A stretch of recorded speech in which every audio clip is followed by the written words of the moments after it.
I spent $300 to work in a space 20 minutes from my home office.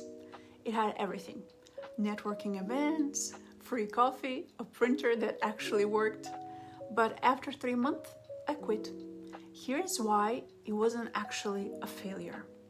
If you are a remote worker feeling isolated and wondering if a co-working space is the answer, this honest review might save you money or convince you it's exactly what you need. Hi, I'm Vesna, and welcome back to my channel where I share what's working and sometimes what's not quite working yet.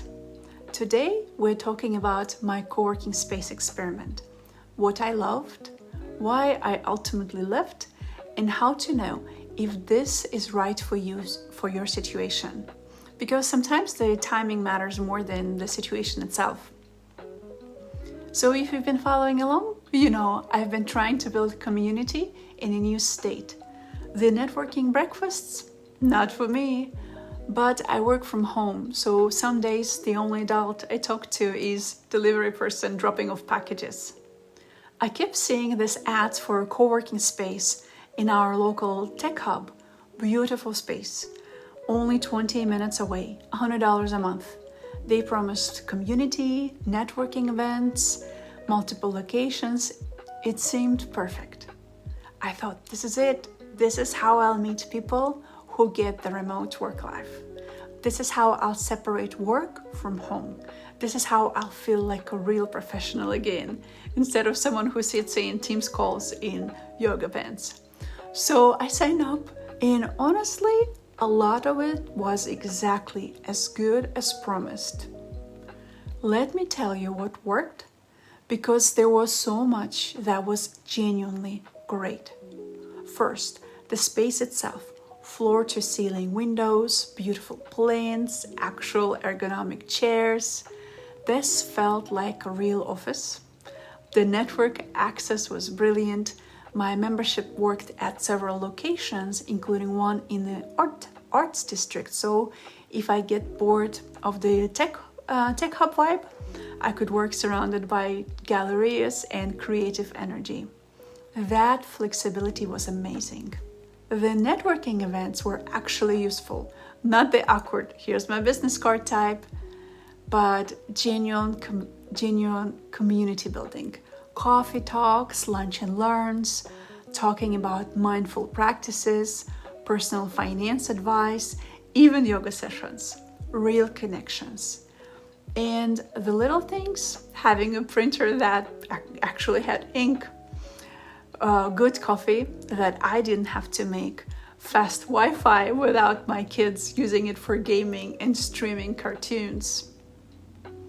The energy of being around other professionals, those spontaneous conversations by the coffee machine that reminded me I could talk about things other than school pickup times. Some days I'd walk in just to feel more capable, more professional, less like a mom who happened to work and more like a professional who happened to be mom. The mental shift alone was worth something. But here's where reality hit. Remember how I mentioned it was 20 minutes away? That's 40 minutes round trip, and I had to be home by 2:30 for the school bus. So my options were go for half a day. Even though I work from home, I still have normal work hours that are synchronous with my team. Or I have to coordinate with my husband to handle pickup, which meant extra planning, making sure he has to adjust his work day. So losing that flexibility. I found myself doing this mental math in the morning. Is it worth the time? Can I squeeze in enough hours to make it worthwhile? The community was real, the space was beautiful, but I was trying to force a solution that didn't fit my actual current life. I was solving for the wrong problem. Here's who I saw thriving in that space and why it's perfect for them. The freelancers and consultants looking for clients, they were killing it. If you need local business connections, this is gold. People without school pickup duty could actually use the space properly. Stay until 6, hit the networking events, build real relationships, or anyone who can work flexible hours and wants to escape home distractions. There was a guy who came in at 6 a.m. and it worked for him, or a woman who worked European hours and she came in the afternoons.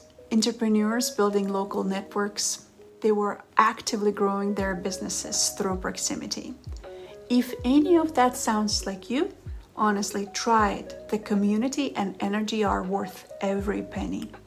After 3 months, I canceled. But here's the thing, I didn't regret trying it. That $300 taught me that what I actually need versus what I thought I needed. I'm bookmarking this idea for future me.